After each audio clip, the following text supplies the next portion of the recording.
Dieu a des projets de paix pour moi et pour ma famille. Peu importe le plan des hommes, mon Dieu aura toujours dis-le encore. dernier Je sais Dieu a des projets de paix pour moi pour moi et pour ma famille. Peu importe le plan des hommes, Dieu aura toujours le dernier mot. et même quand la va Et même quand Pèse du jour mon frère, pèse du jour ma soeur. Que Dieu te bénisse ce matin. Merci. J'espère que tu as passé une semaine agréable. Et ce vendredi matin, nous nous retrouvons pour méditer la parole de notre Seigneur Jésus, la parole des grâces, qui est tirée ce matin de 1 Corinthiens 6, verset 4. 1 Corinthiens 6, verset 4, que nous allons lire attentivement ensemble.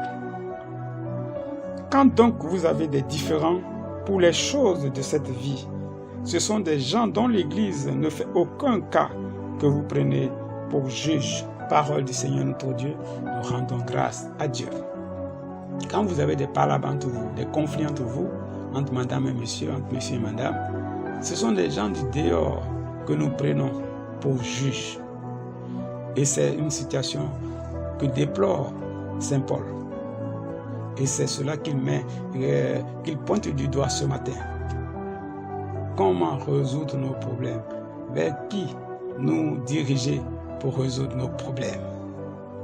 Et l'orientation est claire derrière ce que Saint Paul est en train de dire. C'est vrai que c'est quelquefois pénible de vivre ces conflits, ces différends. Mais nous devons savoir que le Christ a pourvu son Église. Il y a des talents dans l'Église. Il y a beaucoup de bénédictions dans l'Église. Nous avons des frères, nous avons des sœurs qui sont remplis de l'Esprit Saint, qui sont remplis de sagesse pour nous aider toujours à trouver les solutions idoines, les solutions les meilleures pour nous lorsque nous avons des conflits les uns avec les autres. Et ça, nous devons le savoir. Nous devons le savoir et nous devons le pratiquer. L'Église, notre communauté de croyants, où le Saint-Esprit agit avec puissance, cette communauté est vraiment pourvue en toutes sortes de bénédictions, toutes sortes de grâces, de talents pour nous aider à vivre selon la volonté de notre Dieu. C'est vrai que quelquefois, c'est vrai que quelquefois, des frères et des sœurs ne savent pas tenir leur langue, de sorte que aller vers ces personnes, exposer des problèmes, c'est comme nous exposer aux gens du dehors, parce que nous risquons de retrouver sur la place publique ce que nous avons partagé en interne. Et ça aussi, c'est un défaut chez nous. C'est quelque chose qu'il faut décrire, il faut dénoncer chez nous. Des frères, des croyants, des personnes remplies de l'esprit ne devaient pas pouvoir agir de la sorte. C'est fragiliser ces âmes éprouvées durement qui viennent à nous pour recevoir compassion, pour recevoir solution à leurs différends, à leurs problèmes. Frères, si cela est dit, il ne faut pas aussi occulter le fait que nous-mêmes qui avons des différends, nous avons quelquefois peur d'entendre la vérité. Nous avons quelquefois peur de nous entendre dire la vérité qui est en Jésus-Christ. Nous refusons quelquefois de nous soumettre à la parole de Dieu, d'accepter la parole de Dieu. Et donc, il nous arrive souvent de chercher la solution de la facilité en allant vers le monde. Or, nous savons que là-bas, il n'y a rien de bon qui puisse nous aider à marcher dans les pas de notre Seigneur Jésus-Christ. Nous avons l'habitude de dire ici que la vérité rougit les yeux, certes, mais elle ne les casse pas. Tenons donc dans la vérité et ne reculons pas, ne cédons pas aux ruses de l'ennemi au point de nous défaire, de nous détacher, de quitter le chemin de la vérité. Acceptons de nous soumettre à la vérité. Acceptons de nous soumettre à la vérité. Frère, Paul l'a dit, c'est déjà un défaut chez nous que d'avoir des procès entre nous, d'avoir des différends entre ma femme et moi, entre mon époux et moi. C'est déjà un défaut.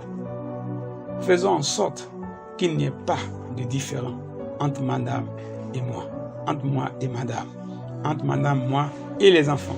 Faisons en sorte qu'il n'y ait pas de différend. Prions chaque jour pour l'unité de notre famille. Prions chaque jour pour la paix dans notre famille. Prions chaque jour pour la cohésion de notre famille. Christ a voulu que nous soyons un, comme lui et son Père sont un. Prions pour que cette unité demeure dans notre famille, pour que nous soyons véritablement les disciples de Jésus-Christ de Nazareth. Que les différends, que les conflits disparaissent du milieu de nous. Que les conflits disparaissent du milieu de nous pour présenter à notre Seigneur une famille où il puisse reposer la tête, une famille où ceux du dehors puissent venir chercher la paix, le bonheur, puissent dire, voici, cette famille est vraiment lumière, cette famille est vraiment celle de la terre, comme le dit leur évangile. Soyons des témoins de Jésus-Christ. Sur ce point-ci, soyons des témoins de Jésus, quelles que soient nos conditions de vie. Que nous soyons de conditions aisées ou moins aisées, toujours est-il que la présence du Saint-Esprit en nous fait de nous des enfants du royaume. Des enfants que nous ne devons pas ignorer et nous ne devons pas nous négliger surtout. Nous avons de la valeur. Nous avons du prix aux yeux de notre Dieu. Frères et sœurs, n'oublions pas cela. Effaçons du milieu de nous toute forme de conflit, toute forme d'incompréhension, toute forme de différend. Que Dieu bénisse nos familles. Que Dieu bénisse nos familles. Que Dieu bénisse nos familles. C'était votre frère Epiphane Privat de l'ONG Action Chrétienne. Nous serons vendredi prochain si Dieu le veut. Mais d'ici là, n'oublie pas toujours mon frère, n'oublie pas toujours ma soeur, de garder avec toi la parole de vie. La parole de vie. Jésus-Christ de Nazareth, notre Seigneur, notre Dieu. Qu'il te bénisse. Amen, amen, amen.